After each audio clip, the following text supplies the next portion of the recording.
Aí o Mário Sabino escreveu um texto muito curioso, muito bom, porque ele acabou por citar um... Eu cheguei a ver só o título de um editorial do Globo, acho que até citei no vídeo ontem, eu falei, gente, não vou nem colocar aqui o editorial da Globo, mas saiu.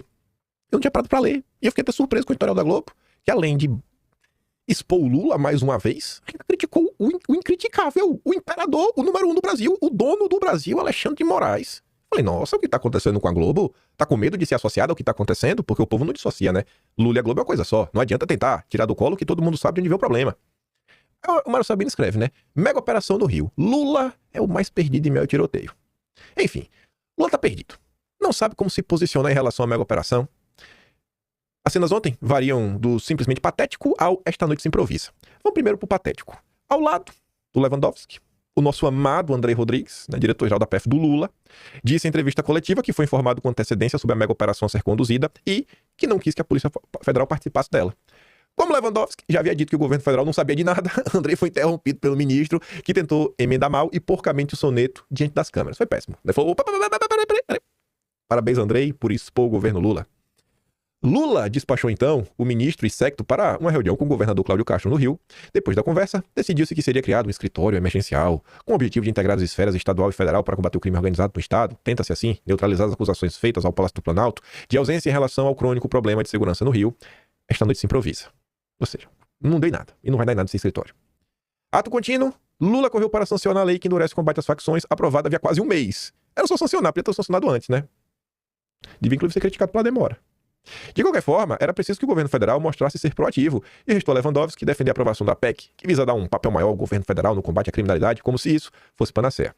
Os governadores da direita, no entanto, são contra a PEC por achar que ela abre caminho para a administração petista intervir nas políticas estaduais de segurança pública e, em especial, né, com a grande ajuda dos super lindos, maravilhosos, cheirosos, garbosos, sedosos, sei lá, tem mais um adjetivo bom, maravilhosos, ministros da Suprema Corte, né? Ajuda inestimável deles, né? Sempre eles. O Supremo não poderia faltar o episódio, é claro. E Moraes resolveu meter a sua colher e exigir explicações do governo do Cláudio Castro. Aí que vem a informação que me fez o editorial completo. Até o Jornal dos Marinhos ficou indignado. E é isso que eu tava comentando ontem, né? A opinião da imprensa, da Globo, chama atenção quando foge do padrão. Qual é o padrão da Globo? Defender o absurdo. Defender as vítimas da sociedade. Defender o Lula. Passar o pano ao extremo para qualquer coisa que o Supremo faz. Quando até a Globo reclama, aí você fala, Xandão, o que você tá fazendo, irmão? Nem a Globo tá te defendendo. No editorial de hoje, em que afirma que a mega operação teve sim planejamento para evitar fazer vítimas inocentes, ao contrário do que acusa os prestativos colunistas da esquerda, inclusive os da própria Globo News, e o governo federal estão embarcado nessa narrativa, o jornal O Globo disse, aspas, ele coloca 2 parágrafos do Globo em sequência. Esse é o primeiro parágrafo. Será preciso apurar se, nos confrontos, houve excesso da polícia. Eventuais denúncias devem seguir as vias institucionais, corregedorias internas e Ministério Público. Foi um exagero, por isso, o pedido do ministro Alexandre de Moraes do Supremo por mais informações ao Estado do Rio de Janeiro. Cabe aos Estados desenvolver suas políticas de segurança. O Supremo não tem capacidade institucional para lidar com problemas técnicos complexos e multifatoriais como os que envolvem a segurança pública, afirma o jurista Gustavo Binebon. Eu acho que esse cara tinha que ser preso. Eu acho que tinha que ser preso. 40 anos no mínimo. Quem é ele para falar que o Supremo não tem capacidade técnica para problemas complexos e multifatoriais? Não existe nada neste país acima do Supremo. Ele é o guardião do Estado Democrático de Direito. A nossa referência máxima. Só ele pode decidir sobre as coisas. Eu acho que esse cara tinha que ser preso. Eu realmente acho que tem que ser preso, busca apreensão, perder tudo. Porque é assim que a gente vai salvar a nossa democracia. Mas vamos continuar. Nem legitimidade democrática para fazer escolhas de políticas públicas que cabem aos governantes eleitos. O papel que o Supremo pode ter é na supervisão e monitoramento das polícias por intermédio dos órgãos encarregados do controle externo. Quem é esse cara para querer delimitar o que o Supremo pode ou não pode fazer? Um claro ataque ao Estado Democrático de Direito precisa ser investigado. E aí, o parágrafo seguinte do editorial. No primeiro momento, ao analisar a ação conhecida como a DPF das favelas, o Supremo impôs restrições exageradas que engessaram o trabalho da polícia. Ao julgar em abril, acertadamente reduziu as restrições, estabelecendo medidas de monitoramento. Seria importante não haver retrocesso. Até a Globo tá achando que passaram do ponto, viu? Aí o Mário Sabino volta agora para comentar.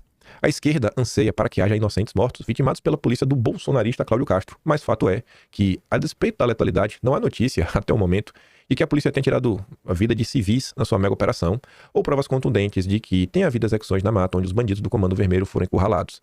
A esperança para a esquerda é a última que morre. Nas redes sociais, o apoio à mega operação é acachapante. E Lula está fazendo um salto duplo twist carpado para não criticá-la diretamente e, ao mesmo tempo, não parecer que apoia o enfrentamento armado ao crime em plataforma da direita.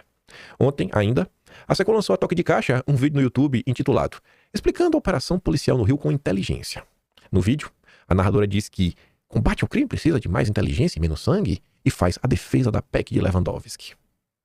A verdade é que a segurança pública só interessa a Lula por ter passado a ser o assunto que mais preocupa os eleitores brasileiros.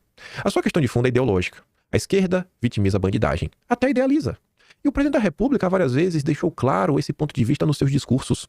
No último deles, chegou a dizer que os traficantes são vítimas dos usuários. Nem o presidente da República, nem o seu partido fazem a menor ideia de como combater o crime, seja com armas, com inteligência ou com espiritismo. São os mais perdidos em meio ao tiroteio. E aí o Mário Sabino encerra falando o seguinte, PS, a Polícia Fluminense precisa explicar por que não recolheu os corpos dos mortos na mata onde encurralou os bandidos do Comando Vermelho. Pra mostrar que ele ainda é